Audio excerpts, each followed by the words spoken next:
In the quiet hours of the night, when the world grows still and even our thoughts begin to soften around the edges, there's a certain kind of mystery that feels closer than usual. It lingers in the silence, drifting between the spaces of what we know and what we can only imagine. For thousands of years, human beings have looked back at the civilizations before them and wondered who they truly were, how they lived, and why so much of their knowledge seems to have vanished into the long corridors of time. Some questions have answers carved in stone. Others remain shadows that science has yet to touch. And it is in these shadows that tonight's journey begins, slow, gentle, and unhurried, as if time itself has decided to walk beside us. When we speak of ancient mysteries, we often picture ruins overgrown with moss, crumbling temples overlooking forgotten landscapes, and strange symbols etched into rock by hands long gone. Yet mysteries are not only found in remote deserts or beneath ocean waves. They exist in the quiet realization that human history is far older, far deeper, and far more complex than we once believed. Every civilization, from the earliest hunter-gatherer groups to the grand empires that ruled continents, left behind clues, echoes, really, of who they once were. But these echoes do not always speak clearly. Some resonate with certainty. Others mumble through the dust of ages, their meaning fractured by time. Science strives to interpret these fragments. Archaeology brushes away soil grain by grain. Linguistics tries to decode forgotten scripts. Geology examines stones to reveal dates and timelines. And yet, despite all our tools and advancements, there are moments when the past refuses to reveal itself fully. Moments when a structure seems too old, too advanced, or too aligned with cosmic precision to fit neatly into our current understanding. Moments when an artifact appears thousands of years before it should exist. Moments when myth and history intertwine so closely that separating them becomes almost impossible. This delicate dance between knowledge and uncertainty is what makes ancient mysteries so captivating. They remind us that for all our progress, we are still explorers, travelers wandering through the dim light of our own origins. Each discovery opens a door, but behind it often lies another, and then another. The deeper we look, the more the past seems to widen, stretching into the distance like a vast landscape covered in morning fog. We can see its outline, its shape, but never the full detail. Not yet. Tonight's journey invites you to wander with intention, to walk slowly through that fog without the pressure of solving anything. Instead of rushing toward answers, we allow ourselves to breathe with the questions. To imagine how it felt for ancient builders to lift stones that modern machines struggle to move. To consider why so many cultures shared the same myths of creation and destruction, even though oceans separated them. To wonder how forgotten technologies once operated and what knowledge was lost in fires, floods, and the passage of time. As your mind settles into the rhythm of this exploration, you may begin to notice the subtle contrast that shapes every mystery. Light and shadow, truth and speculation, science and story. Some mysteries are illuminated by evidence, carbon dating, ground-penetrating radar, astronomical alignment. Others remain in darkness, supported only by fragments, legends, or unexplained anomalies. But it is the balance between these two worlds that creates the quiet magic of ancient mysteries. They are neither fully understood nor completely unreachable. They exist in a gentle middle space, inviting us to look closer while also accepting that some secrets prefer to speak softly. Imagine standing at the entrance of an ancient site at dawn. The air is cool, the ground still holding the memory of night. The stones around you are silent, yet you feel their presence. Heavy, patient, witnessing centuries as they pass. You cannot help but wonder, who built this? Why here? Why with such precision?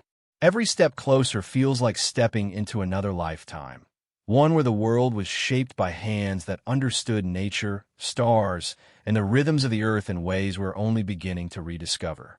These questions guide the flow of this documentary, each acting like a gentle thread pulling us through time.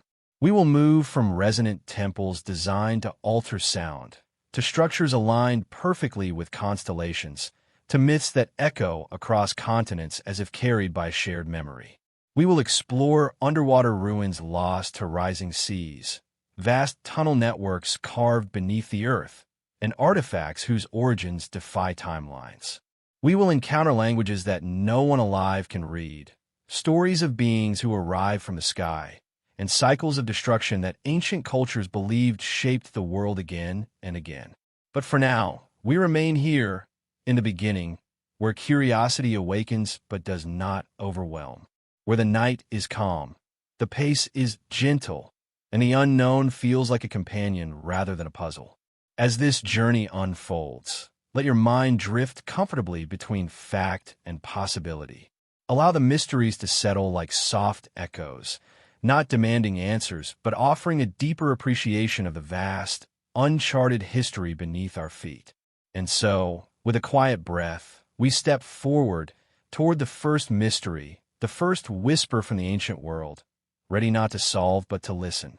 There are places in the world where stone does more than simply stand. It listens, it responds, and sometimes it sings. These ancient structures, temples, chambers, caverns, and forgotten sanctuaries, hold acoustic mysteries that science can measure, but cannot fully explain. As we step deeper into this chapter of the journey, imagine walking into one of these spaces. The air feels thicker, almost aware of your presence. You speak, softly at first, and the sound travels farther than you expect. A whisper becomes a ripple. A hum seems to hover in the air long after your breath has stopped. It feels as though the stones themselves are alive, not with movement but with attention. Throughout the ancient world, civilizations shaped their sacred places with a precision that appears almost intentional, not for beauty alone, but for sound. They selected stones that vibrated at particular frequencies, carved chambers with near-perfect curves, and created pathways where echoes behaved like guided waves.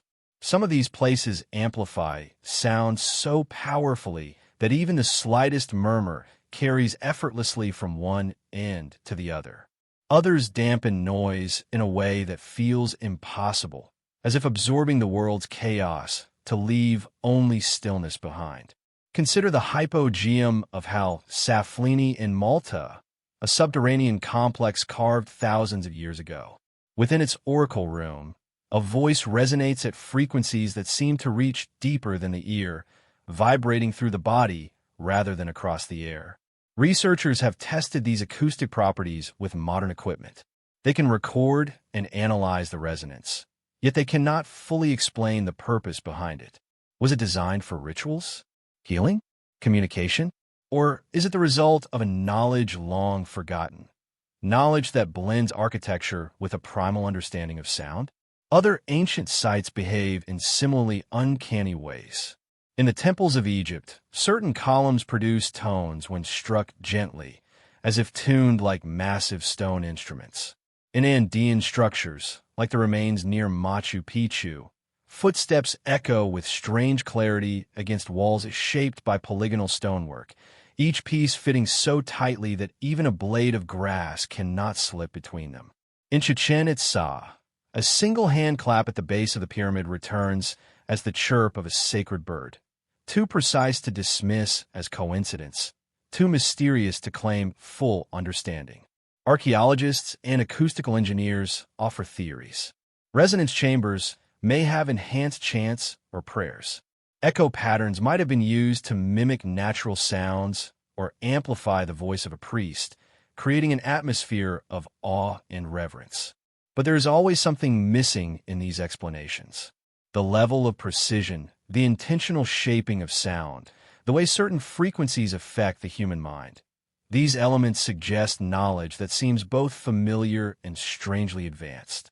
Imagine standing in one of these ancient rooms, the walls curving around you like the inside of an enormous shell. You speak, not loudly, just enough to test the air, and your voice flows outward like a wave, returning not as an echo, but as if blended with the place itself. It is a gentle reminder that sound is not just vibration, it is memory. Each resonance may carry the imprint of ceremonies long past, chants repeated through generations, and moments when people believed sound could reach the sky.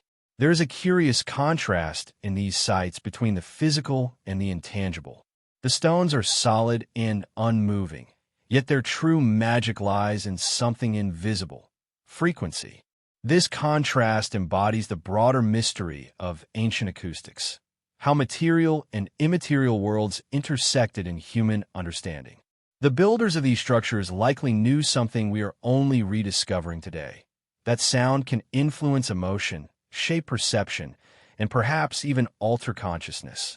Modern science acknowledges these effects. Certain frequencies can calm the heart, focus the mind, or induce a meditative state. Did the ancients build these chambers to harness such power intentionally? Or did intuition lead them to designs that science would later study but never fully decode? As we drift deeper into the atmosphere of these resonant spaces, the narrative gently shifts from the earth to the sky. Many acoustically advanced structures have another mysterious trait: they align with celestial bodies. Temples that sing also point towards solstices. Chambers that resonate also capture moonlight. This connection between sound and sky feels deliberate, as though the ancients believed the heavens themselves were listening. Across thousands of years and thousands of miles, civilizations that never met created structures with similar acoustic behaviors. They shaped sound for spiritual, ceremonial, or perhaps scientific reasons we have not yet comprehended. It raises an intriguing question. How did different cultures develop such profound understanding without shared language or technology? Was knowledge passed through migration, memory, or something deeper within human intuition?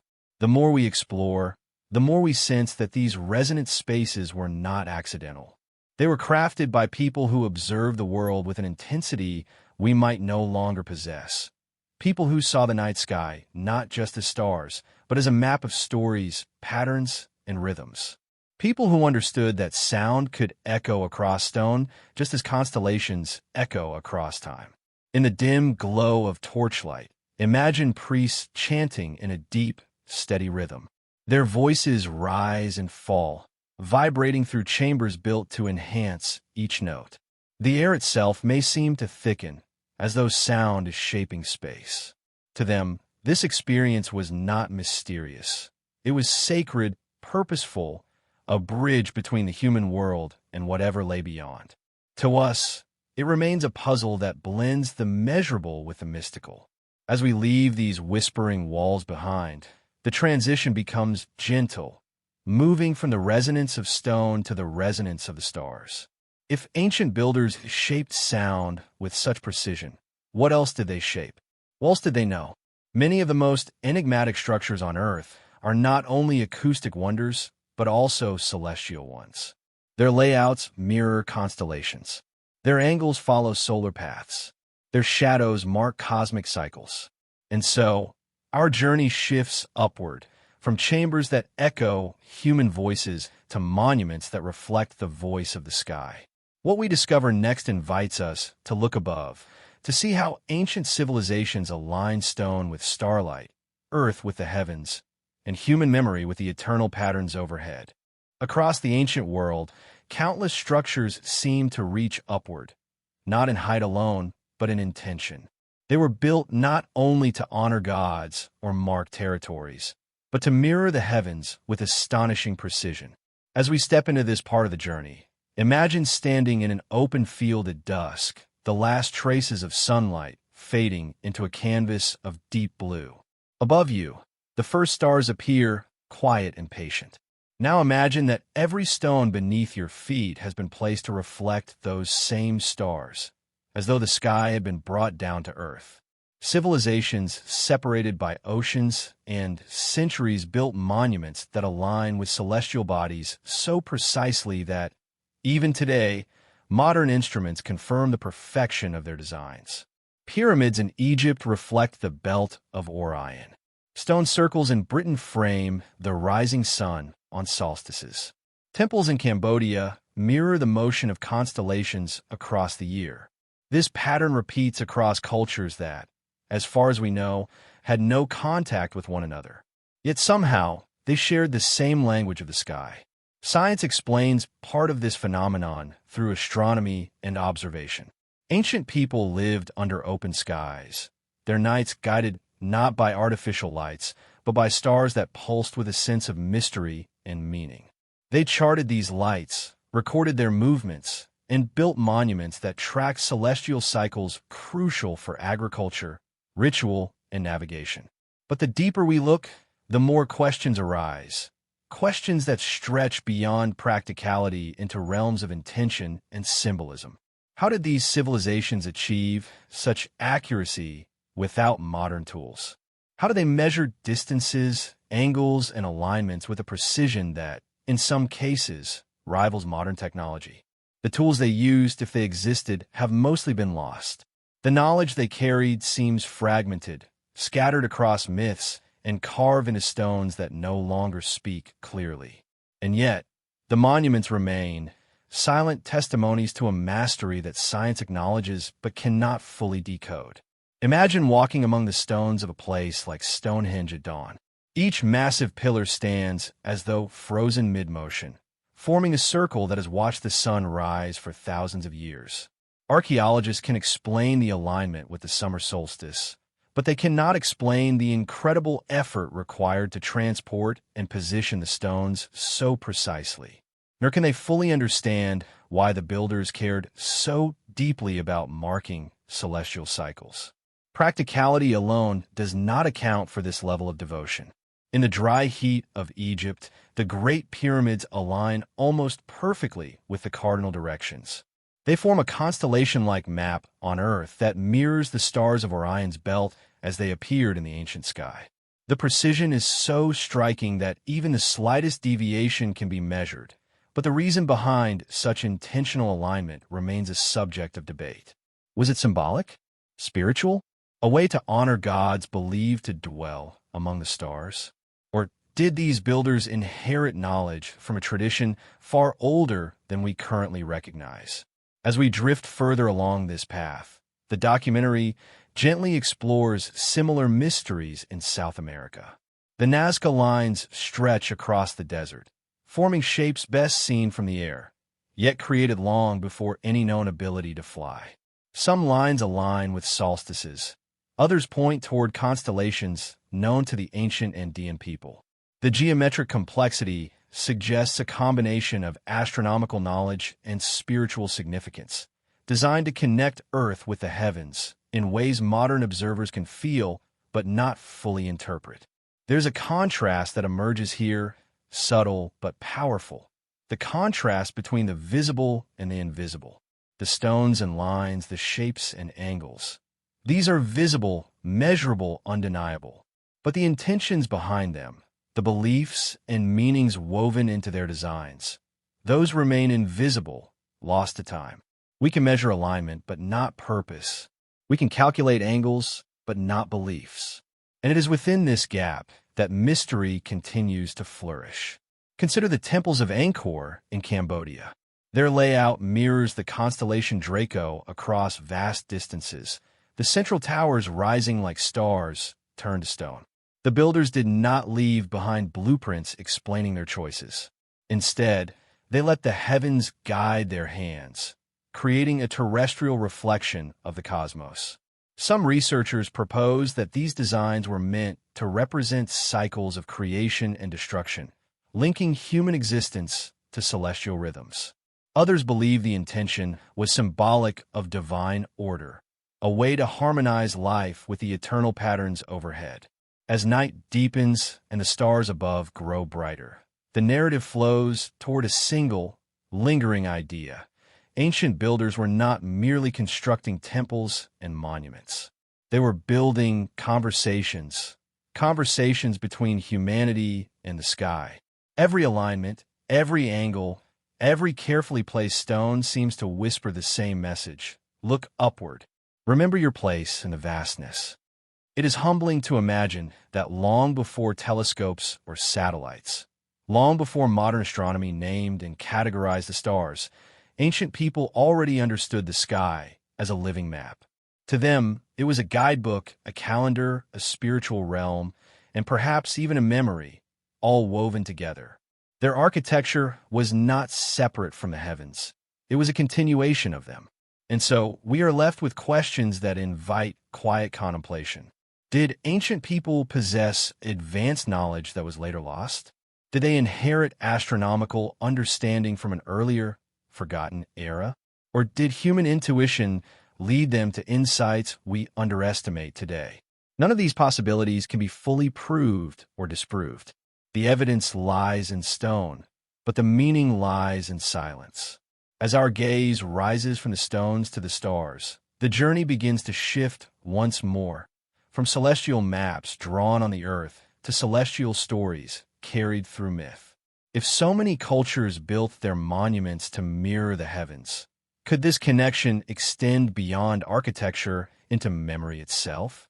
Could myths of golden ages, of cosmic cycles, of forgotten epics be echoes of something once known and later obscured? With these thoughts, the narrative begins to move gently toward the next chapter, a world of ancient stories that speak of civilizations before recorded history, of ages lost to time, and of cycles that shape the rise and fall of worlds. What comes next bridges stone and sky with myth and memory, inviting us to consider that the cosmos may have been not simply an object of study, but a teacher. Across the world, in cultures separated by oceans, mountains, and entire eras of history, there are stories that seem to echo one another with uncanny similarity. These stories speak of a time before time, a golden age when knowledge was greater, harmony was deeper, and humanity lived closer to the heavens than we do now. As we drift into this part of the journey, imagine these myths not as dusty tales from forgotten scrolls, but as soft whispers carried through the centuries. They emerge from campfires, temples, desert winds, and the quiet murmur of riverbanks, forming a chorus that spans continents. Civilizations that had no physical connection nonetheless preserve memories of earlier worlds. Epics of prosperity followed by sudden devastation, ages of light followed by ages of darkness. The Greeks spoke of the Golden Age ruled by Cronus, when humans lived without labor, hunger, or war. In India, ancient texts describe the Satya Yuga, the first and purest of four cosmic ages, when virtue was absolute and the world was in perfect balance. The Maya, Egyptians, Sumerians, and countless indigenous cultures had their own cycles, each one describing dramatic rises and catastrophic falls that shaped human destiny. The similarity of these myths is both comforting and unsettling. It suggests that humanity, despite its distance and diversity, carries a shared memory, one that stretches far beyond written history. Science explains these stories as allegories, reflections of human psychology, metaphors for agricultural cycles or societal development. And yet, some pieces do not fit neatly into symbolic interpretation. The precision of timelines, the repetition of numbers, and the descriptions of floods, fires, and celestial upheavals feel almost too aligned to be accidental. Imagine sitting at the edge of an ancient village thousands of years ago, listening to elders recount tales of an age when the world was young. Their voices would rise gently, painting images of landscapes untouched by time, of beings who guided humanity, of energies that shaped civilizations. These stories were not told as fantasy. They were told as memory, distant, fading perhaps, but preserved with reverence. To the people of those eras, these were not myths but truths, passed from voice to voice so they would not vanish entirely. Modern archaeology provides glimpses that support the emotional weight of these tales. There are ruins older than conventional timelines allow, structures that appear to predate agriculture, and artifacts whose sophistication seems out of place for the eras in which they appear. These findings do not prove the existence of a golden age, but they allow space for possibility, space where myth and evidence meet, and neither fully cancels the other. There's a gentle contrast we encounter here, the contrast between what myths promise and what history records. Written history often begins with struggle, farming, survival, early wars, the slow rise of civilization. But mythic history begins with harmony, abundance, and connection to forces greater than humanity. It describes a downward journey from light to shadow, from knowledge to forgetting. Whether symbolic or literal, this inversion captures a profound human truth. We sense that something was lost along the way, even if we cannot articulate what it was. As we explore these ancient stories, the tone remains soft and reflective. Think of the Greek poet Hesiod describing the 5 ages of man. Think of Mesopotamian tablets recounting eras that ended in floods. Think of the Hopi stories of previous worlds destroyed by imbalance. These tales do not contradict one another. Instead, they weave together like threads of a vast tapestry. Each culture adds its own color, its own voice, but the pattern beneath remains strangely consistent. Science acknowledges that humanity has endured multiple catastrophic events: ice ages, volcanic eruptions, meteor impacts, sudden climate shifts. Perhaps these events shaped the myths. Perhaps memories of real disasters evolved into cosmic narratives over generations. Or perhaps the myths preserve a more profound truth, one that lies outside the reach of current scientific understanding. As always, the answer remains suspended between the known and the unknown, inviting curiosity rather than resolution. Imagine ancient people looking up at the night sky, much as we do now. But unlike us, they had no distractions, no artificial glow to dim the stars.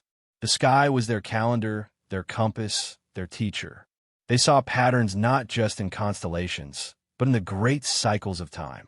They believed that human history moved with the rhythm of the cosmos, that ages rose and fell as the universe breathed. This idea, echoed across cultures, suggests that the ancients saw themselves not as separate from nature, but as participants in a celestial dance. As these myths unfold, they often hint at civilizations that rose to extraordinary heights before some great event brought them to an end. Lost islands, vanished kingdoms, forgotten continents, the stories are numerous. Atlantis sinking beneath the waves, Lemuria slipping into the ocean, cities turned to ruins by celestial fire. Modern science does not confirm these places as historical, yet there is a haunting familiarity in the stories themselves, as though they contain fragments of truth buried beneath layers of imagination. The transition from stone and stars to myth and memory is gentle but profound. It shifts our attention from what ancient people built to what they remembered. It invites us to consider that history is not only recorded in monuments, artifacts, or inscriptions. It is also carried in stories, shaped by voices, and preserved in the collective imagination. And while physical evidence fades or is swallowed by oceans and deserts, myths endure in the minds of the people who tell them.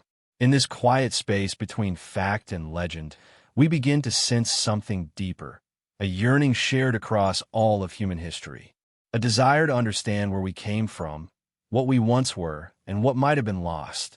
These myths act as soft lanterns illuminating the path behind us, offering glimpses of worlds we may never fully grasp. As this chapter draws to a close, the narrative prepares to move gently from the realm of stories to the realm of stone, leaving behind golden ages and stepping toward the physical remnants that seem to defy explanation. If civilizations truly experience cycles of rise and fall, then evidence of older worlds might still exist beneath the earth, hidden beneath layers of time. And so, with the soft, lingering echo of ancient myths in our minds, we transition toward the next mystery. Structures so old, so formidable, and so enigmatic that they challenge everything we think we know about human beginnings. As we move deeper into the landscape of ancient mysteries, we arrive at places where stone itself becomes a storyteller. Massive, immovable, and impossibly old. These are the megaliths that challenge our understanding of history, the great structures that seem to stand outside of time. Their age stretches so far back that they almost fall into myth. Their construction defies the tools and technologies we associate with early civilizations. They rise from the earth like memories of a world that operated by different rules, quieter perhaps, but far more enigmatic. Imagine approaching Göbekli Tepe, the site often called the world's oldest known temple. It sits on a windswept hill in southeastern Turkey, surrounded by fields that have seen countless generations pass. The moment you reach the site, the first thing that strikes you is not what remains, but what should not be possible. Circular enclosures, decorated pillars, intricate carvings of animals and symbols, all dating back more than 11,000 years, long before agriculture, long before pottery, long before any known civilization was supposed to create such complexity. These stones were shaped by hands that predate the rise of cities by millennia. They suggest that the people of that era possessed organization, vision, and craftsmanship far beyond what traditional timelines predict. Archaeologists continue to study Göbekli Tepe, proposing theories about its purpose, ritual gatherings, astronomical observation, spiritual ceremony. Yet none of these explanations fully account for its sophistication. The scale of construction alone would have required coordinated labor, shared knowledge, and a cultural motivation strong enough to unite hundreds of people. This calls into question long-held assumptions that spirituality came after settlement, or that monumental architecture began only once humans mastered farming. Göbekli Tepe stands as a quiet reminder that the past is not simply older than we imagined. It is deeper, richer, and far more mysterious. From Turkey, our path leads to another megalithic wonder, the colossal stone platform of Baalbek in Lebanon. Here, 3 enormous blocks, each weighing around 800 to 1,000 tons, rest perfectly fitted within a foundation known as the trilithon. Even today, with cranes, hydraulics, and advanced engineering, moving stones of this size presents immense challenges. Yet these blocks were quarried, transported, and positioned thousands of years ago. How? By whom? And why such enormous scale? The answer remains hidden behind the veil of time. Some propose simple explanations: rolling logs, sleds, teams of workers. But when the size of the block surpasses what such methods can manage, doubt begins to creep in. Others suggest that the stones were never fully moved, that the site developed around them. But the quarry, containing a block even larger than those already in place, contradicts this idea. The truth lies somewhere between engineering brilliance and an unrecognized sophistication in ancient craftsmanship. The stones do not speak, yet their silence is heavy with unanswered questions. As we continue exploring megaliths around the world, another pattern emerges. Many appear older than their surrounding ruins, suggesting that new civilizations built upon the remnants of something earlier. In Peru, the walls of Sacsayhuaman rise with such precise polygonal stonework that even a sheet of paper cannot slip between the blocks. These stones weigh as much as modern locomotives, yet each angle fits into the next like pieces of a cosmic puzzle. The Inca, known for incredible stone craftsmanship, admitted they did not create the oldest parts of these structures. Instead, they built upon foundations that seemed to come from an age they themselves could not fully explain. Further south, at Pumapunku in Bolivia, the ruins challenge understanding even more. Geometric blocks carved with machine-like precision lie scattered across the landscape. Straight cuts, perfect angles, and smooth surfaces suggest advanced tools, or a knowledge of stone manipulation lost to history. These stones were moved from quarries miles away, shaped into interlocking components that appear almost industrial in design. Archaeologists continue to debate their origin, but none deny that the craftsmanship remains extraordinary. The more we explore, the more we notice a quiet contrast. The older the stonework, the more precise it seems. The deeper in time we look, the more the complexity increases. This inversion of expected progress challenges our assumptions about the linear development of human knowledge. Instead of a steady climb from primitive tools to advanced engineering, we see a pattern that resembles rise and decline. Flashes of remarkable capability followed by periods of loss. Underwater discoveries add yet another layer of intrigue. Off the coast of Japan, the Yonaguni Monument lies beneath the waves, a massive, stair-like structure with sharp edges and geometric shapes. Some argue it is natural. Others insist it shows signs of human modification. In India's Gulf of Cambay, sonar scans have revealed grid-like formations, suggesting the presence of an ancient city submerged long before any known urban settlement. These findings remain contested, yet they nudge open the door to the possibility of civilizations predating our historical records by thousands of years. Imagine standing at the edge of one of these megalithic sites in the fading light of evening. The stones cast long shadows across the ground, shadows that stretch across centuries. You reach out and touch the surface, cool, solid, and impossibly smooth in places where time has not eroded its edges. You feel not just the stone, but the presence of the people who shaped it. People whose names we do not know. People whose stories have evaporated into silence. People who looked at the world with a knowledge we may never fully recover.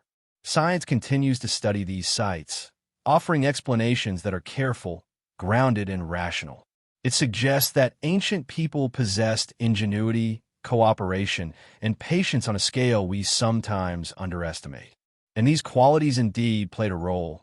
They always do. But science also admits the gaps, the parts of the story that remain difficult to fit into established timelines. These gaps are where mystery settles, not as a challenge to knowledge, but as a reminder that history is vast and human memory incomplete. Each megalithic structure stands as a quiet monument to a forgotten chapter, a chapter that lies just beyond the reach of certainty, a chapter that invites us to wonder whether humanity has risen and fallen more than once, leaving behind traces too scattered to form a complete picture. These stones may be relics of a world reset by catastrophe, or they may represent peaks of creativity within societies far more complex than we previously imagined. As we step away from these towering stones, the journey begins to shift once again, this time toward the element that hides more secrets than any other: water. Beneath the world's oceans lie ruins, sculptures, and shapes that hint at lost settlements swallowed by rising seas long before recorded history began.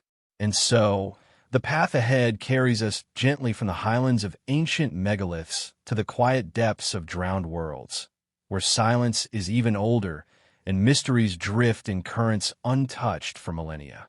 Beneath the surface of the world's oceans lies a silence unlike anything on land, deep, ancient, and untouchable. It is a silence that holds entire worlds within it, worlds that once stood proudly in the open air, shaped by human hands, warmed by the sun, and lived in by countless generations. Now, they rest in the blue twilight of the sea, their stones softened by currents, their outlines blurred by drifting sand. Tonight, our journey gently descends into this hidden realm, where drowned cities whisper of history's science is only beginning to uncover.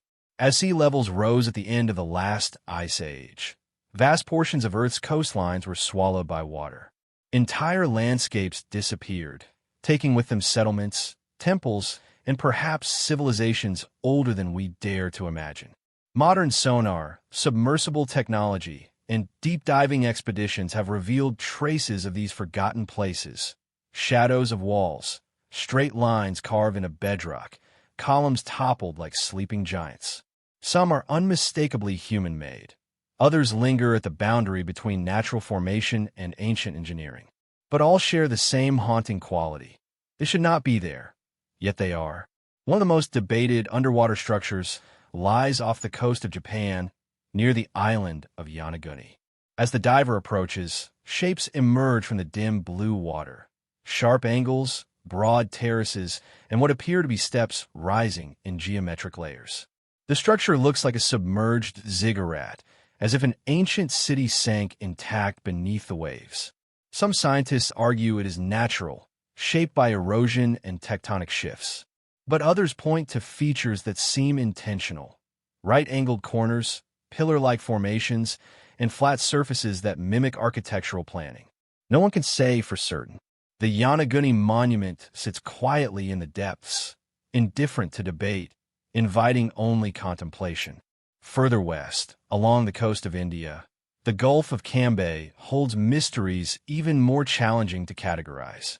Sonar scans in the early 2000s revealed grid-like patterns, rectangular blocks, straight roads, circular shapes that resemble urban planning on a vast scale. Artifacts recovered from the site include pieces of pottery and tools that could date far earlier than any known city in the region. Yet the site is difficult to study. The water is dark, the currents strong, and visibility almost non-existent. What little has been found offers a tantalizing glimpse into a possible civilization lost beneath floodwaters long before recorded history began. But without clearer evidence, the truth remains suspended between discovery and speculation. The Mediterranean Sea, too, holds its share of secrets. Off the coast of Alexandria lies the ancient palace of Cleopatra, now resting peacefully beneath the waves. Earthquakes and shifting ground pulled the structures into the sea centuries ago, where statues, sphinxes, and columns still lie scattered like fragments of a half-remembered dream. While these ruins are not prehistoric or mysterious in origin, their presence underwater reminds us that human history has always been vulnerable to the whims of nature. What sank in historical times could just as easily have sunk in prehistory and left far fewer clues behind.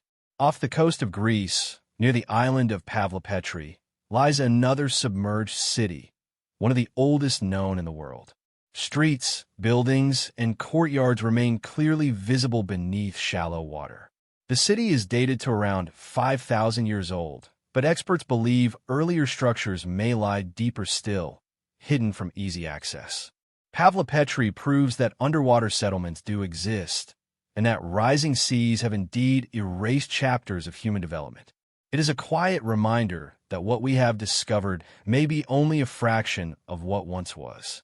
The Caribbean, too, has stirred curiosity. Off the coast of Cuba, sonar readings have revealed massive stone formations in deep waters, so deep that if the structures are man-made, they must predate known civilizations by tens of thousands of years. Some claim the shapes are natural. Others insist the geometry is too deliberate to be coincidence. The depth alone makes exploration nearly impossible, so the debate continues in uncertainty, suspended like the ruins themselves in silent blue darkness. Imagine descending into one of these underwater landscapes. The world above grows distant. Sunlight flickers like a memory. As you swim closer to the seafloor, shapes begin to emerge. Pillars leaning against each other, stones arranged in circles, walls etched with time and tide. Fish glide through what might once have been doorways. Coral clings to surfaces that perhaps once bore carvings or inscriptions. The quiet is overwhelming, yet not empty. It is full of presence, the presence of a world that no longer breathes air, but still exists, preserved by water's cold embrace. Science offers explanations for how such places might have formed. It tells us that as ice melted between 12,000 and 8,000 years ago, coastlines shifted dramatically, swallowing large areas of land.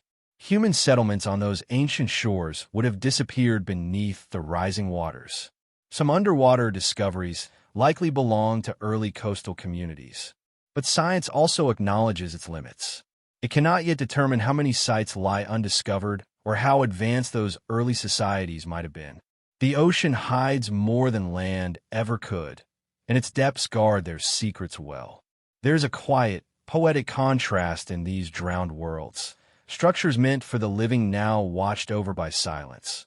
Places built to rise toward the sky now buried beneath the sea. The ocean transforms them, softening their edges, muting their colors, but never erasing their presence.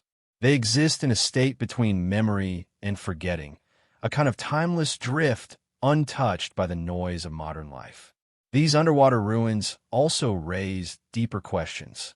If civilizations existed along coastlines now submerged, how many stories were lost when the waters rose? How many myths of great floods, found in cultures around the world, reflect real events experienced by ancient people. How many architectural achievements now lie hidden under miles of water, waiting to be rediscovered? As we drift through this underwater silence, the narrative gently shifts toward the next layer of mystery, one that lies beneath footsteps and soil rather than beneath waves. For just as the ocean hides entire cities, the earth itself hides enormous networks carved by human hands. Underground tunnels, chambers, and labyrinths stretch across continents, defying simple explanations. These subterranean worlds suggest that ancient people not only built upward and outward, but also downward, shaping the earth itself into spaces that feel both protective and otherworldly. With the image of drowned landscapes lingering softly in the mind, cities asleep beneath shimmering blue light, we now rise slowly back to the surface, ready to step into the hidden corridors below the ground. Another mystery awaits, carved not by water, but by the shadows of ancient hands. Beneath the familiar world of sunlight and open landscapes lies another world, one carved not by nature, but by human hands. It is a world of tunnels, caverns, and subterranean passages stretching for miles beneath the ground. Some are cramped and narrow, barely wide enough for a single person to squeeze through. Others expand into chambers large enough to hold entire groups, their ceilings arched like ancient cathedrals. What unites these hidden places is not only their mystery, but the profound silence that fills them, a silence untouched by time. As we step into this underground realm, the quiet grows deeper, wrapping around us like a veil. Across Europe, Asia, and parts of the Middle East, archaeologists have discovered networks of tunnels whose origins remain uncertain. In countries like Germany and Austria, the Erdstall tunnels snake beneath fields and forests, some stretching for hundreds of feet with no clear purpose. Their entrances are small and easily overlooked, often found beneath old churches or buried beneath layers of soil. Once inside, the tunnels twist and turn, leading to chambers that seem too small for storage, too narrow for transport, and too extensive to be mere shelter. The people who built them left behind no written explanations, no carvings, no tools. Only the tunnels themselves remain, quiet, stubborn reminders of a forgotten intention. Some scholars believe these tunnels were escape routes during times of war or invasion. Others suggest they served as hiding places, ritual passages, or symbolic gateways between the physical and spiritual worlds. Yet none of these theories fully explain the scale or distribution of these networks. Many tunnels are too cramped to move quickly through, making them unlikely escape routes. Some lead nowhere, ending abruptly in solid earth. Others contain features like smooth floors and carefully shaped walls, hinting at deliberate design. The darkness within them feels purposeful, not accidental. Farther east, in Turkey, lies one of the most astonishing examples of ancient underground engineering. Beneath the region of Cappadocia stretch entire underground cities, Derinkuyu and Kaymakli among the most famous, descending multiple levels into the earth. These cities contain ventilation shafts, storage rooms, wells, kitchens, and tunnels linking different sections like arteries of a hidden civilization. Some levels reach depths of 200 feet or more, built with such precision that air flows smoothly from the surface to the lowest chambers. The scale is staggering. Derinkuyu alone could have housed tens of thousands of people. Archaeologists suggest these cities were used as refuges, sheltering entire communities during invasions or harsh seasons.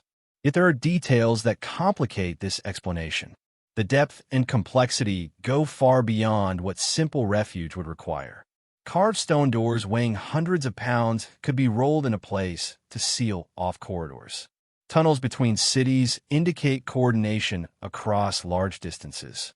And the sheer labor involved in creating such a vast underground network raises questions about the society that built it, its structure, its motivation, and the knowledge it possessed. Imagine walking through one of these subterranean passages with nothing but a torch to light your way. The flickering glow casts shadows on the walls, revealing marks left by tools thousands of years ago. The air grows cooler as you descend, and each step carries you deeper into a world that once supported life, community, and purpose. You might pause a chamber carved into a near-perfect dome or a hallway designed with a slope that improves airflow. These details show not only craftsmanship, but an understanding of engineering, mathematics, and environmental design that seems advanced for the time. Across the world, similar underground mysteries appear. In Scotland, ancient souterrains curve beneath hillsides. In the Middle East, hidden catacombs and subterranean halls stretch beneath old cities. In China, recently uncovered tunnels beneath ancient capitals hint at communication systems and escape routes long forgotten. What strikes us most is not just the existence of these tunnels, but their variety, different shapes, sizes, depths, and purposes, yet all built with meticulous care. This pattern raises a gentle contrast. On the surface, ruins and monuments often feel grand and visible, reaching upward toward the sky. But below the surface, another kind of mystery resides, one that descends into darkness, into the places where light ends and speculation begins. These underground structures flip our perspective. Instead of reaching toward the divine, they seem to retreat inward, as though seeking something within the earth itself. Some traditions speak of the underworld not as a place of punishment, but as a realm of knowledge, transformation, or rebirth. In many ancient cultures, descending beneath the earth symbolized entering a liminal space between worlds, a threshold where ordinary life gave way to the sacred. Could these tunnels have served ceremonial roles? Could they have been used for rites of passage, meditation, or spiritual journeys? The absence of artifacts or obvious living spaces in many of them suggests that their purpose may not have been practical at all. As we follow these subterranean passages deeper in our imagination, we begin to sense that the people who built them were reaching for something more profound than shelter. Perhaps they sought protection from forces we no longer recognize, environmental shifts, celestial events, or societal transformations.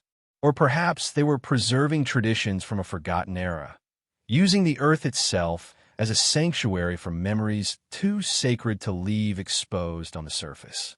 Archaeology continues to explore these tunnels, measuring, mapping, and analyzing their construction.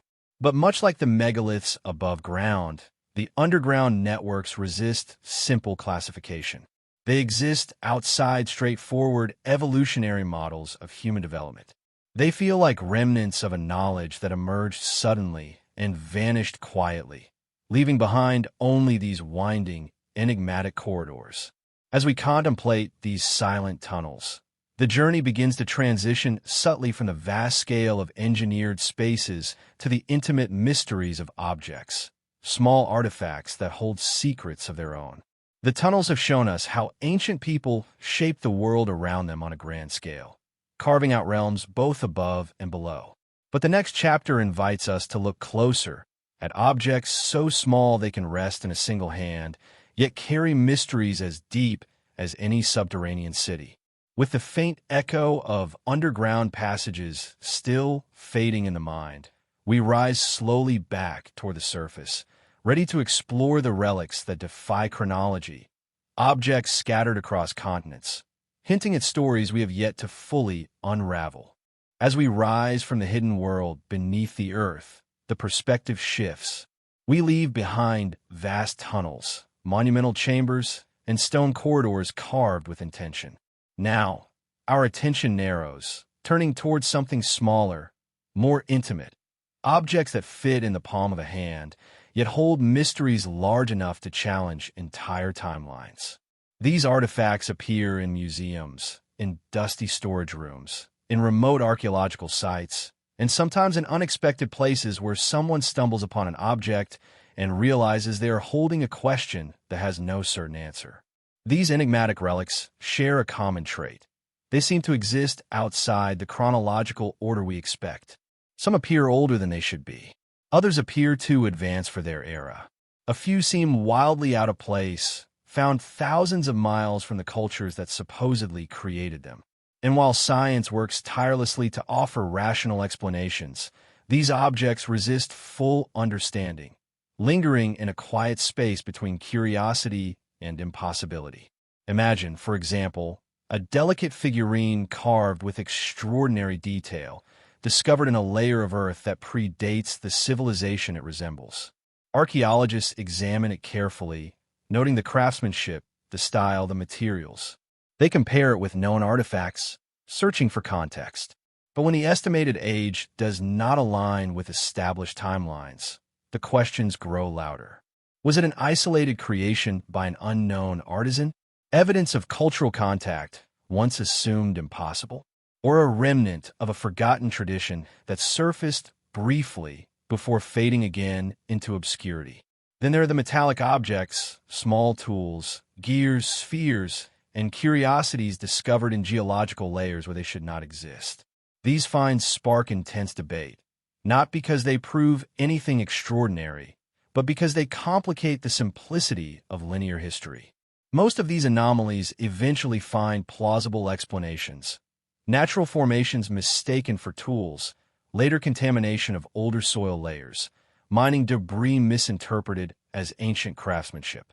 Yet, a handful remain stubbornly ambiguous. They do not rewrite history, but they invite quiet reflection about how incomplete our understanding still is. Some artifacts present puzzles not through their age or placement, but through their symbolism. Strange carvings on stones that resemble constellations not documented until centuries later. Small objects engraved with writing systems that appear nowhere else. Figurines depicting animals or tools unfamiliar to the region. These objects feel like whispers, fragments of stories that once made sense but now drift without a narrative to anchor them. They remind us that ancient cultures were far more interconnected, imaginative, and exploratory than we often assume. Imagine picking up one of these artifacts. The surface might feel cool and worn, smoothed by time and countless hands before yours. The weight of it is subtle, yet significant, not because of mass, but because of meaning. You trace the edges, the lines, the strange symbols carved into it. You wonder who created it, what they hoped it would represent, and how it survived long enough to reach the present. Holding it feels like holding a memory you cannot read. Science approaches each of these objects with caution, offering both explanations and uncertainties. It acknowledges that artifacts do not always remain in the layers where they were originally placed. Earth shifts, water floods, animals burrow. Human activity disturbs layers older than itself. Many anomalies dissolve under careful analysis, but not all. And it is in those remaining few that mystery continues to grow, not as proof of anything extraordinary, but as gentle reminders of the vastness of what we do not yet know. There's a beauty in these small puzzles. Unlike the monumental mysteries of megaliths or sprawling underground cities, these objects feel personal. They carry human touch, human intention, human imagination. They are not grand declarations of ancient engineering. They're quiet notes, fragments of everyday life, ritual, or belief. They whisper rather than speak. They hint rather than reveal. And their subtlety makes them all the more captivating. As we reflect on these objects, a transition begins to form naturally. Many of them bear markings, symbols, patterns, or scripts that cannot be read. Some belong to known writing systems. Others remain undeciphered, their meanings sealed by time.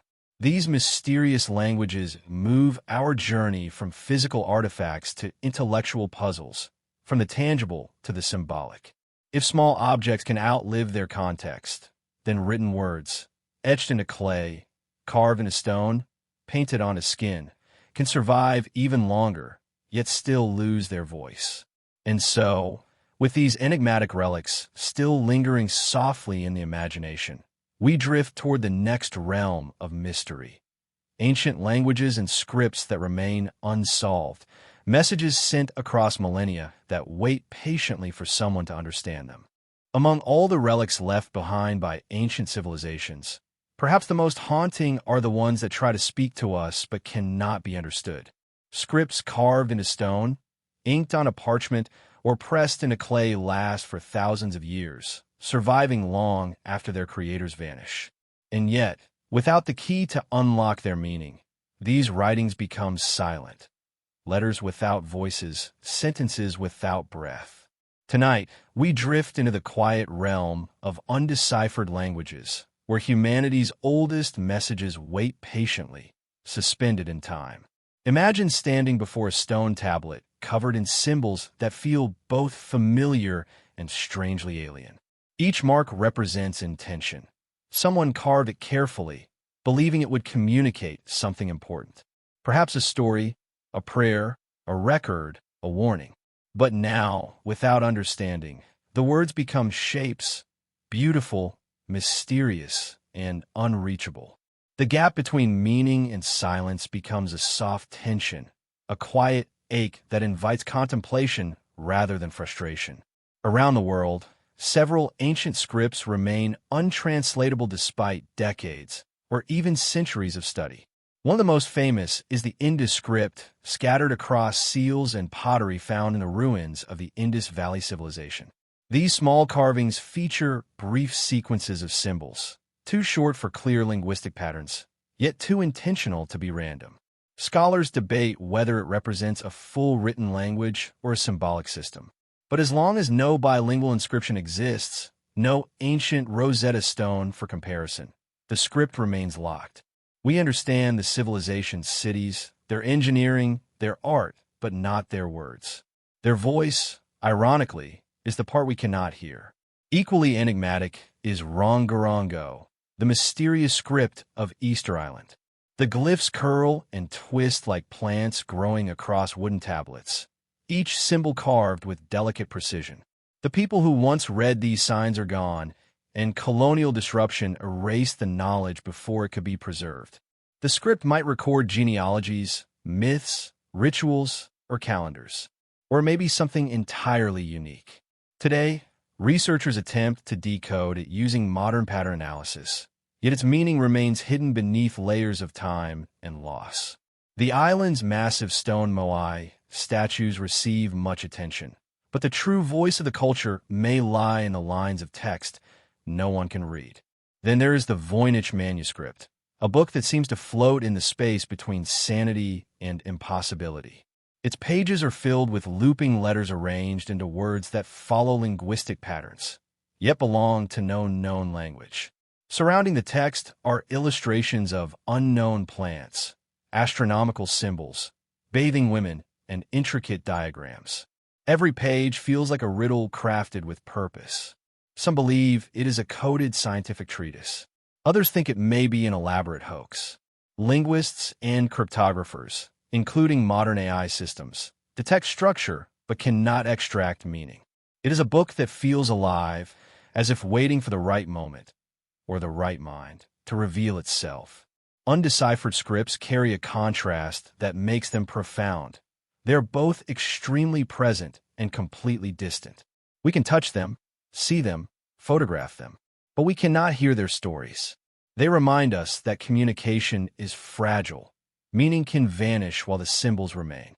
They also remind us that history is shaped not only by what we discover, but by what we understand.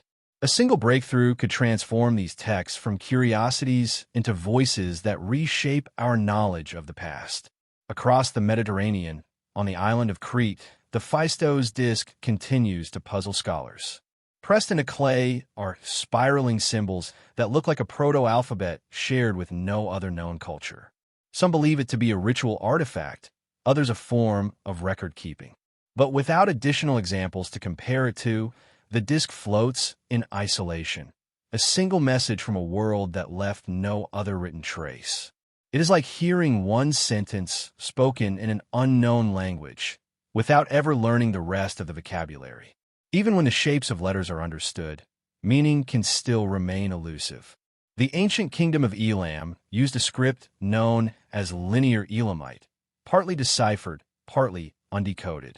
New inscriptions are occasionally discovered, offering glimpses into its structure, yet the full richness of the language remains just beyond reach. Each new find feels like a door cracking open slightly, only to reveal another door behind it. Imagine the people who once wrote these symbols.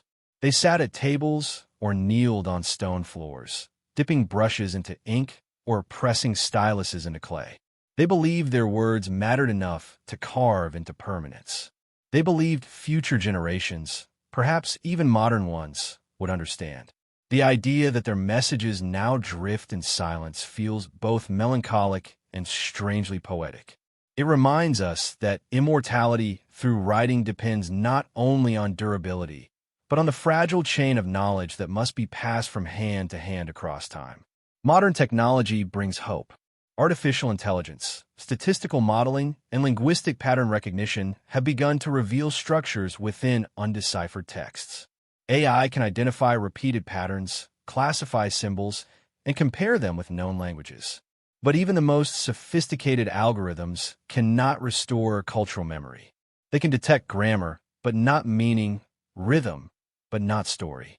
Decoding requires not just patterns, but context, mythology, daily life, ritual environment. Without these, translation remains incomplete. Yet there is something comforting about these mysteries. They create space for imagination. They encourage us to listen more carefully, to value the voices that history preserved but left unread. They remind us that knowledge is not a straight path, but an ongoing conversation that stretches across millennia. We are not at the end of that conversation. We are somewhere in the middle, piecing together fragments and waiting for the rest to reveal themselves.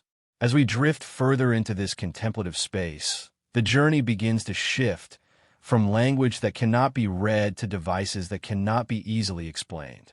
Some artifacts seem mechanical in ways that defy their eras. Others appear strangely advanced, as though fragments of forgotten science. The movement from silent scripts to perplexing mechanisms is natural. Both represent forms of intelligence preserved beyond their time.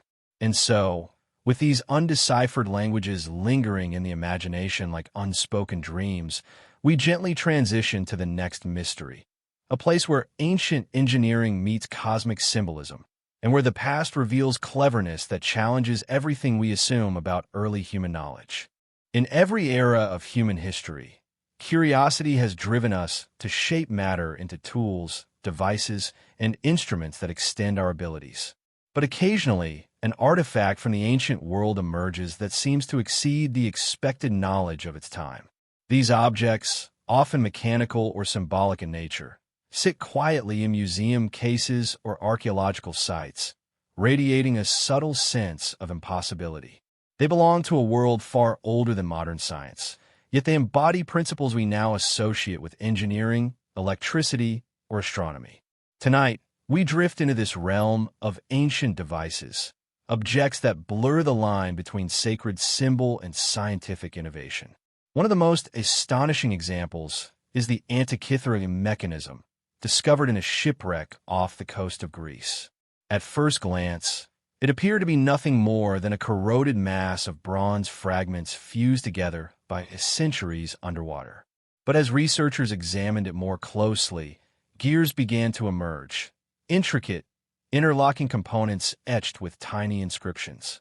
It became clear that this was something extraordinary, a mechanical device built more than 2,000 years ago, capable of tracking planetary movements, eclipses, and solar cycles with astonishing precision. Some have called it the world's first computer. Others describe it as a portable cosmos, the sky reduced to gears and dials.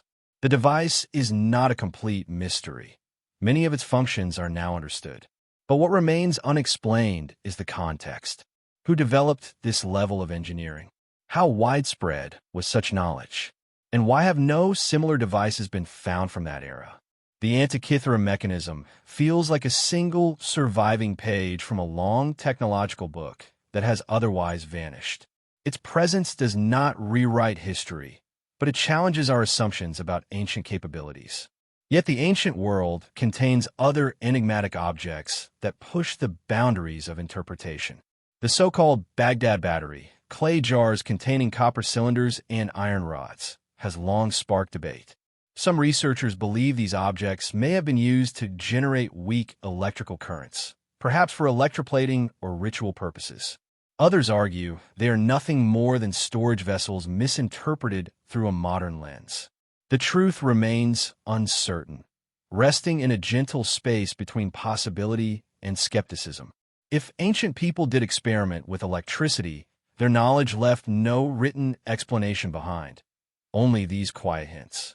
There are also objects whose purpose remains completely unknown. In Mesopotamia, small stone discs with 3 evenly spaced holes have been found among royal tombs, their function still debated. Some speculate they were parts of ritual devices, weights, or tools. Others sense a symbolic or astronomical significance.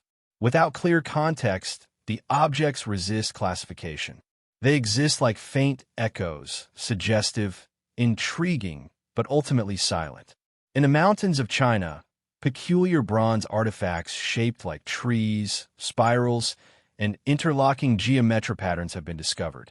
They seem simultaneously decorative and functional, as though meant to convey cosmic order through physical form. Their shapes resemble celestial diagrams or energy flows rather than practical tools. Scholars analyze them with great care, yet their meaning remains elusive. Were they metaphysical models? Instruments for ritual? Representations of cosmological beliefs? The answers linger beyond certainty. What makes these objects so captivating is not just their design, but the contrast they create. When we think of ancient people, we imagine simple tools, basic calculations, modest technologies. But these artifacts suggest bursts of creativity far more sophisticated than expected, moments when ancient minds reached beyond the visible world into realms of abstraction and precision. The contrast between their age and their complexity leaves a lingering sense of wonder. Imagine holding one of these ancient devices in your hands. Its weight feels steady, its texture shaped by millennia. The carvings or gears reveal patterns that hint at purpose but conceal meaning. You cannot help but think of the people who crafted it, their careful hands, their patience, their skill.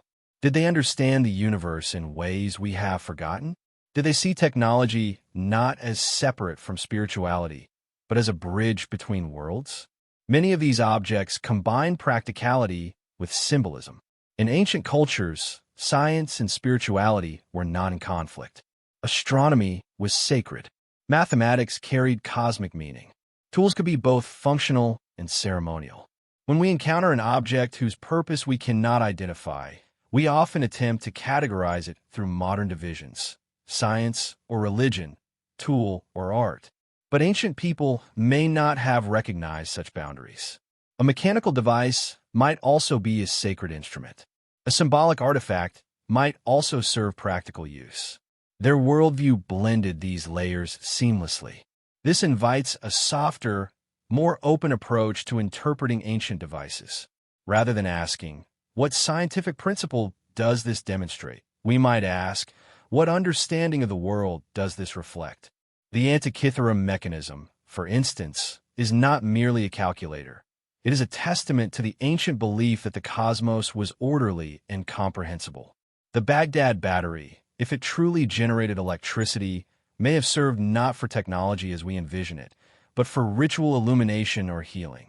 The enigmatic discs and spirals might map energy, seasons, or spiritual concepts. Science continues to examine these objects with advanced tools: X-ray imaging, 3D reconstruction, chemical analysis. Each step reveals new details while deepening the mystery. Some gears inside the Antikythera mechanism show precision rivaling Renaissance clockmakers. Bronze models reveal craftsmanship that implies generational transmission of specialized knowledge. Yet the chain of knowledge is broken. The people who understood these technologies left no manuals, no diagrams, no recorded explanations. We are left with the artifacts, but not the language that once described their function. There is something quietly humbling about this. It reminds us that intelligence is not linear across history. It rises, falls, redistributes, and transforms.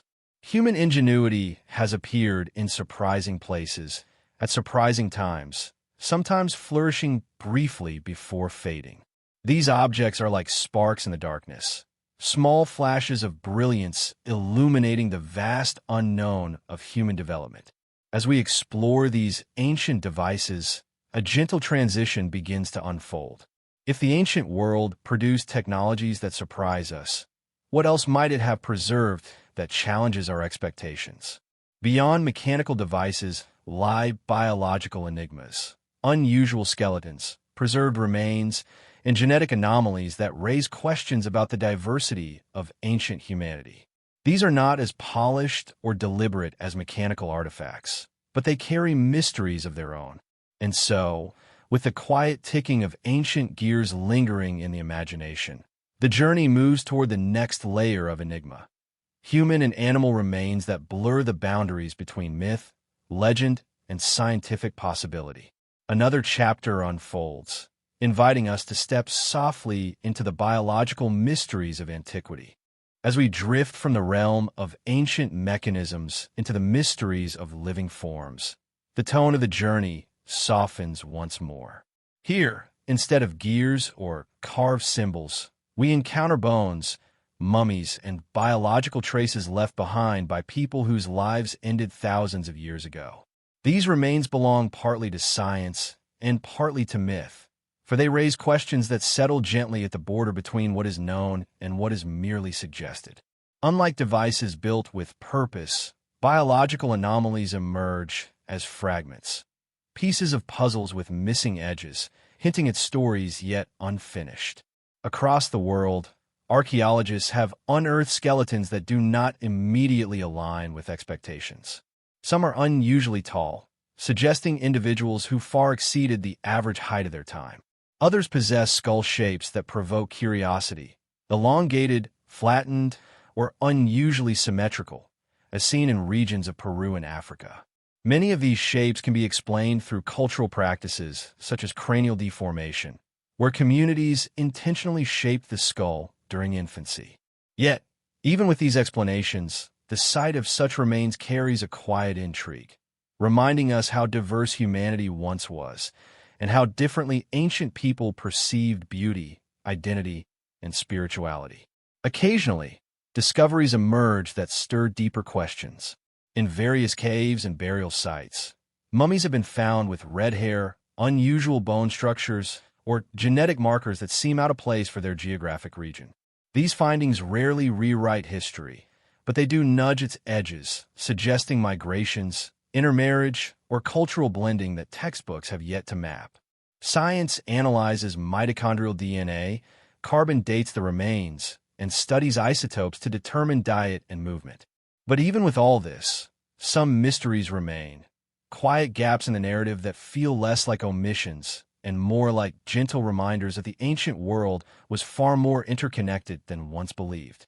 There are also tales, passed down through generations, of beings larger, stronger, or stranger than ordinary humans. Legends of giants appear in cultures from the Americas to the Middle East. While these stories are often symbolic or exaggerated, they may contain kernels of truth, perhaps inspired by rare individuals with genetic conditions or by the discovery of unusually large bones from extinct animals. The human imagination fills gaps with meaning, weaving fact and myth together into narratives that echo across centuries.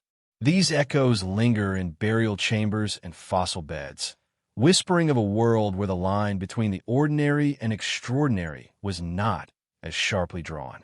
Some biological mysteries are subtler. The remarkably preserved mummies of ancient Egypt, the Chinchorro people of Chile, or the Dariem Basin of China raise questions about ancient mortuary techniques, environmental conditions, and cultural beliefs surrounding death. The Dariem mummies, for example, display European-like features despite being found deep in Asia, suggesting ancient movements of people that historical records do not fully capture. Their textiles, hairstyles, and tools add layers of complexity, painting a portrait of a world more dynamic than once assumed. Imagine standing in a dim museum room, the hush of the world settling around you as you look upon one of these ancient faces. The skin, though dry and fragile, still hints at expressions. The hair falls in delicate strands. The hands rest, as they did thousands of years ago. In that moment, time feels thin, as though you could step through it and speak to the person who once lived, loved, worked, and dreamed. These remains are not simply scientific specimens. They are reminders of humanity's deep continuity, threads connecting the present to the distant past. Science approaches these discoveries with care, measuring, dating, analyzing. It seeks explanations grounded in genetics, environment, and cultural practice. And often, science succeeds in narrowing the field of possibility. But what remains unsolved becomes part of the charm, part of the gentle mystery of ancient life. Not everything needs to be extraordinary to be fascinating. Even ordinary people from thousands of years ago carried with them stories we will never fully know. As this chapter draws to a close, another transition begins to form naturally. Biological mysteries, with all their quiet questions, lead us toward a deeper and more symbolic realm. The world of myths describing beings who descended from the sky or walked among humans. These stories, told with reverence across many cultures, blend the biological with the divine, the physical with the spiritual. And so, with the faint memory of ancient bones and preserved faces lingering in a mind, we move toward the next mystery, toward the tales of sacred visitors and luminous beings who shaped the beliefs and identities of civilizations across the ancient world. Across the vast sweep of human history, stories of visitors from the sky appear like constellations scattered across the world, separate yet eerily similar. These beings, described in myths, scriptures, and oral traditions, arrive not as conquerors but as guides, teachers, or luminous presences who interact with early civilizations. Whether interpreted as gods, ancestors, spirits, or celestial messengers, their narratives share a remarkable consistency. As we drift into this realm of ancient stories, the boundary between mythology and memory softens, allowing us to listen with a quiet, open mind. Imagine an early human community gathered beneath the night sky, flames from a central fire casting long shadows across the ground. The elders begin to speak of beings who came down from above, beings clothed in light, beings who walked among humans, beings who brought knowledge of farming, medicine, astronomy, or moral law. These stories did not emerge from one culture alone. They appear in Mesopotamia, Egypt, Greece, India, Japan, the Americas, Oceania, and Africa. The similarities are too consistent to dismiss outright, yet too symbolic to interpret literally. They sit in the liminal space between history and legend. In ancient Mesopotamia, the Apkallu, semi-divine sages, were said to have descended to teach humans the foundations of civilization. They brought writing, architecture, irrigation, and spiritual principles. They were depicted as hybrid beings, part human, part fish or bird, suggesting symbolic associations with water, sky, and transformation. Their stories emphasize wisdom granted from a celestial realm, knowledge entrusted to humanity during its formative years. In Egypt, gods like Thoth and Osiris were remembered as bringers of knowledge and order, sometimes described as having come from a distant land or from the stars themselves. The Egyptians viewed the sky not merely as a physical space, but as a divine landscape, a place where gods journeyed, died, and were reborn. Whether symbolic or literal, the idea of cosmic visitors was woven into their understanding of time, death, and the afterlife. In India, the Vedas and other ancient texts describe gods traveling in chariots that glowed with fire, descending to interact with humans or engage in cosmic battles. Again, the stories are layered with symbolism, yet they contain vivid descriptions of light, movement, and celestial origins. These beings were not distant. They taught humans rituals, ethics, and the structure of the cosmos itself. In the Americas, indigenous cultures preserve stories of teachers who arrived from the sky or across the sea. The Hopi speak of the Kachina spirits, luminous beings who interact with humans in cycles, offering guidance. The Maya and Aztecs described Quetzalcoatl, the feathered serpent deity, as a bringer of knowledge, associated with both earth and sky. Across South America, legends of Viracocha describe a tall, radiant figure who emerged after a great cataclysm to rebuild the world. These stories share a narrative rhythm: descent, guidance, transformation, departure. The beings arrive during times of need or beginnings. They reshape human understanding, and then they leave, promising to return or merely fading into legend. The pattern invites questions. Are these myths metaphorical, expressing the dawn of human ingenuity? Did ancient people interpret travelers, teachers, or migrating cultures as divine visitors? Or do the similarities suggest a deeper, shared memory of something humanity once experienced collectively? Science, grounded in evidence, approaches these tales with caution. It sees them as symbolic narratives reflecting social, environmental, or psychological events. Yet science also acknowledges that myths often contain kernels of truth, encoded memories of real encounters, natural disasters, or cultural exchanges. The poetic nature of myth allows for multiple interpretations, none fully provable, none fully dismissible. There is something profoundly human about attributing knowledge to celestial origins. Ancient people lived in a world illuminated by starlight, untouched by modern brightness. The sky was not distant, it was alive. It moved with seasons, reflected cycles, and offered a sense of order in a world filled with uncertainty. To imagine beings descending from such a realm was not strange. It was natural, even comforting. Now imagine yourself standing at an ancient temple built thousands of years ago.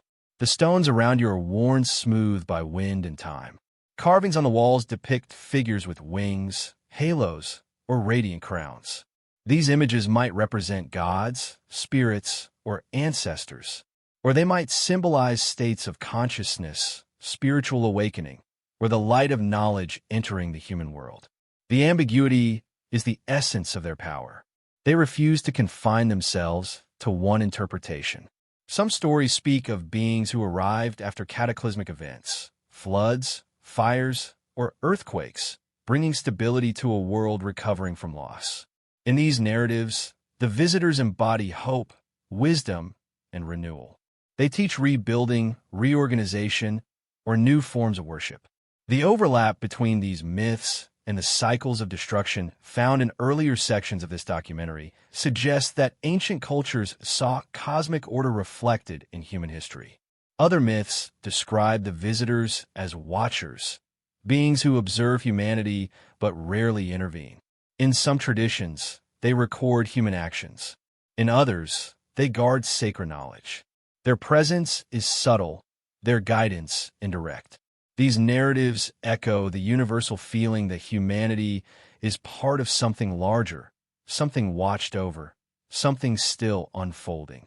What remains most compelling about these stories is the sense of intimacy they convey. Despite the cosmic scale, the interactions are deeply personal. Conversations, lessons, warnings, blessings. Ancient people believed that the divine or celestial was not distant but accessible, woven into daily life, present in dreams, rituals, and the natural world. As we reflect on these tales, the journey begins to shift once again. Stories of heavenly visitors naturally lead to stories of cosmic cycles, periods of creation, destruction, and renewal that many ancient cultures believed shaped the world. If beings descended from the sky, perhaps they came not merely as teachers, but as participants in these great cycles. Perhaps their stories are part of a larger pattern, a pattern humanity has sensed for ages, even without fully understanding it. And so, with the echo of mythic footsteps fading softly into the night, we move toward the next chapter, where the rise and fall of worlds unfolds like a slow, celestial heartbeat, marking ages of light, darkness, catastrophe, and rebirth. Throughout the ancient world, civilizations carried a quiet conviction that time did not move in a straight line. Instead, it pulsed in great cycles, ages of creation, flourishing, decline, and renewal. These cycles were woven into myths, carved into stone, and recited in rituals passed from one generation to the next. While the names and symbols varied from culture to culture, the underlying idea remained strikingly consistent. The world had lived many lives before the present one, and it would live many more. As we move gently into this chapter, we step into a realm where history and prophecy blur, where human memory folds in a cosmic rhythm, and where destruction is not an ending, but a turning of the wheel. The Greeks spoke of 5 ages: gold, silver, bronze, heroic, and iron. Each age carried distinct qualities: purity fading into struggle, harmony descending into conflict. These ages were not merely poetic descriptions of human nature. They were believed to mirror celestial forces and cosmic shifts. In India, the Yuga system describes 4 vast eras that cycle endlessly, from the enlightened Satya Yuga to the darkened Kali Yuga, the age of confusion and imbalance said to be the present. Some interpretations suggest that humanity rises and falls according to the increasing or decreasing distance from a celestial source of knowledge and harmony. The Maya, too, viewed time as cyclical. Their calendars tracked immense spans called backtons and world ages, each ending with transformation rather than finality. According to Maya tradition, previous worlds were destroyed by water, wind, or fire, and the present one will eventually end so that a new cycle can begin. Similar ideas appear in ancient Egypt, where stories describe recurring floods and cosmic resets, each followed by the reestablishment of order. In Norse mythology, Ragnarok foretells the destruction and eventual rebirth of the cosmos. And in indigenous cultures across the Americas, stories tell of suns that came before the current one, each marking a different stage of life on Earth. These narratives share a deep, reflective quality. They acknowledge fragility and resilience, accepting that even the greatest civilizations can fall, only for new ones to emerge in their place. They hint that humanity may not be the first advanced culture to walk the Earth, and perhaps not the last. Such ideas, once dismissed as folklore, now resonate gently with discoveries of ancient sites that predate known history, submerged ruins, and unexplained megaliths. They do not prove the myths, but they widen the space in which myth and evidence can coexist. Science, too, recognizes cycles, though of a different kind. Climatic patterns shift over millennia. Ice ages come and go. Geological layers show repeated episodes of volcanic activity, meteor impacts, and sudden changes in sea level. Species rise, flourish, and vanish. Even the Earth's magnetic field flips periodically. While these scientific cycles do not directly mirror the mythic ones, they remind us that the planet itself breathes in rhythms far larger than human lifetimes. Imagine ancient people watching the natural world with nothing but their eyes and intuition. They observe seasons shift, stars drift across the sky over generations, coastlines change, and rivers flood. To them, the idea of time cycling, rather than progressing linearly, was not abstract. It was experiential. They saw patterns in the heavens, in the land, in their own societies. They watched empires rise and crumble. They recognized that nothing stays fixed. And perhaps, in the face of such change, they found comfort in the belief that creation follows destruction, order follows chaos, and life returns in new forms. In this cyclical view, humanity is part of something much larger than itself. Our triumphs and tragedies are threads woven into a vast tapestry that stretches beyond comprehension. The ancients believed that when an age nears its end, signs appear: natural disruptions, societal imbalance, loss of knowledge, or spiritual forgetting. These signs are not interpreted as punishments, but as transitions, reminders that no age lasts forever. Many cultures describe these transitions with remarkable detail, as though drawing from shared memory or observing subtle signals in nature. As we contemplate these ancient cycles, the contrast becomes gentle but profound. Modern thinking often emphasizes progress, forward movement, advancement, the idea that the future is always an improvement over the past. The ancient perspective sees the world differently. It accepts loss as part of the natural order. It sees wisdom as something gained, forgotten, and regained. It allows space for the possibility that earlier ages may have held knowledge that was later lost. This cyclical worldview also offers a softer interpretation of ancient mysteries.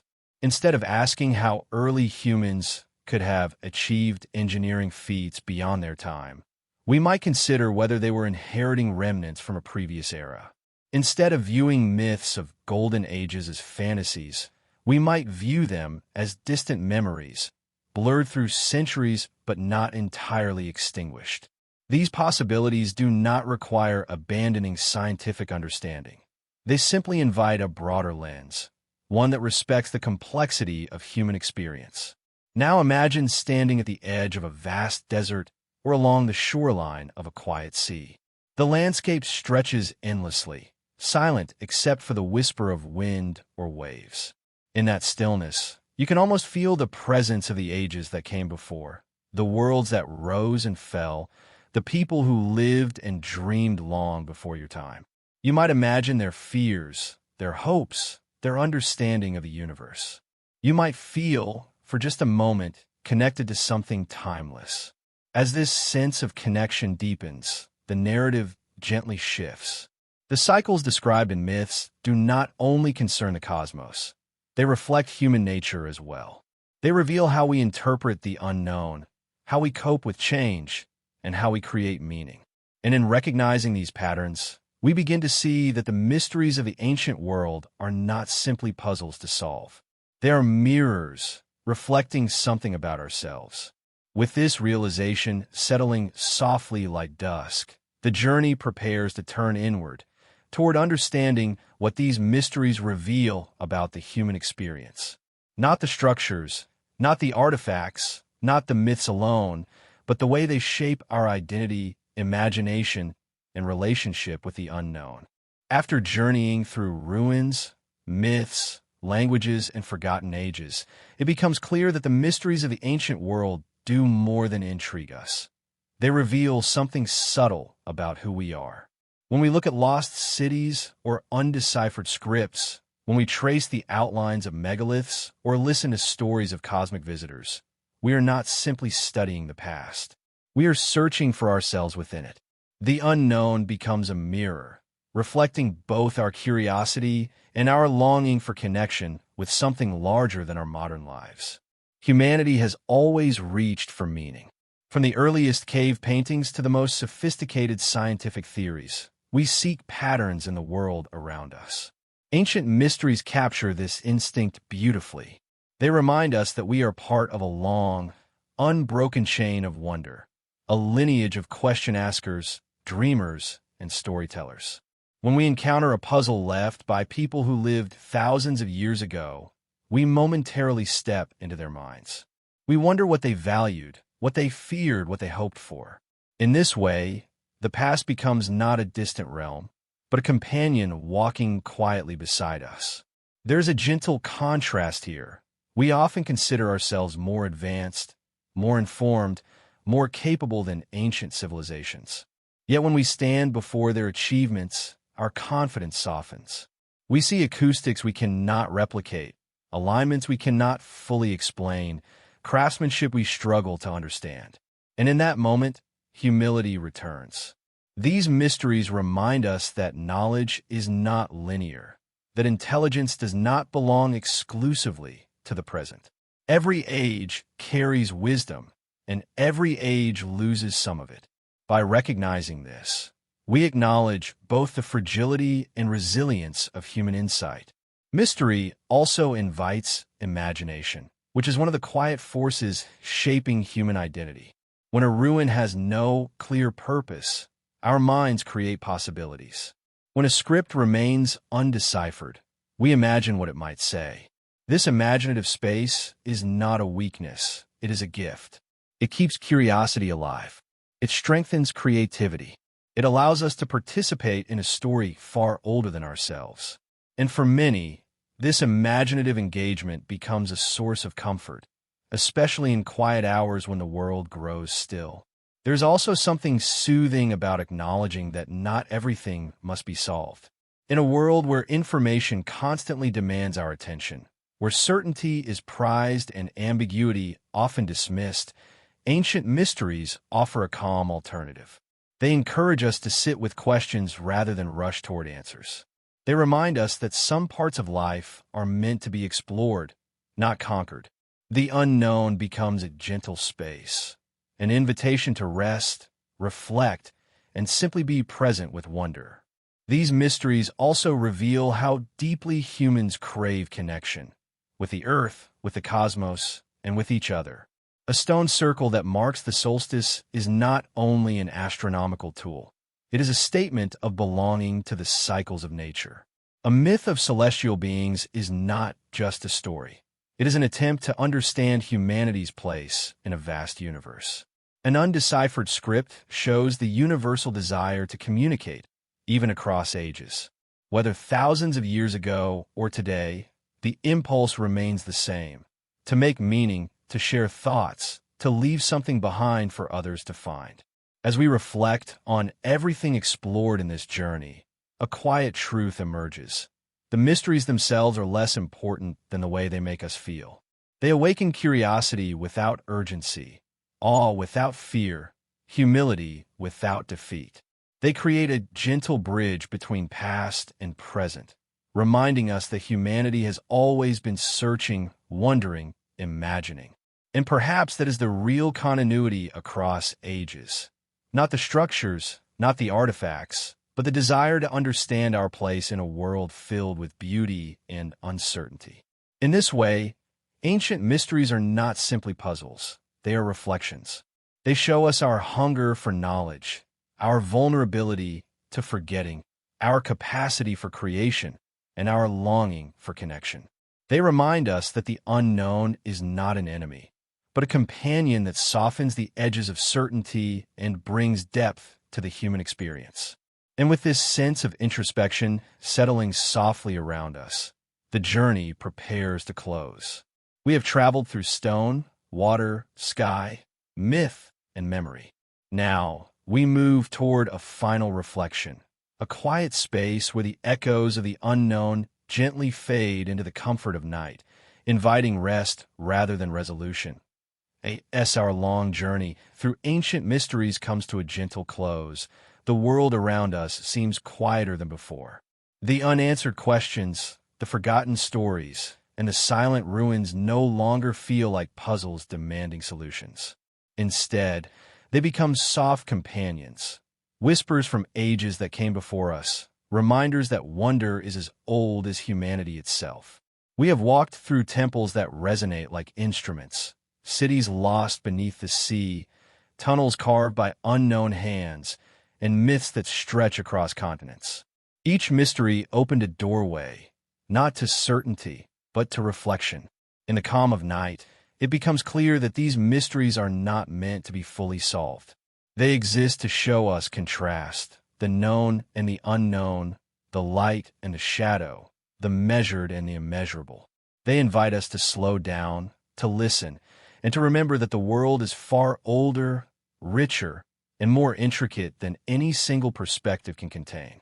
As we drift away from this journey, let the echoes of the past settle softly in your mind. Let them bring not urgency, but peace. For in embracing the unknown, we find a quiet comfort. The universe is vast, mysterious, and endlessly beautiful, and we are part of its unfolding story.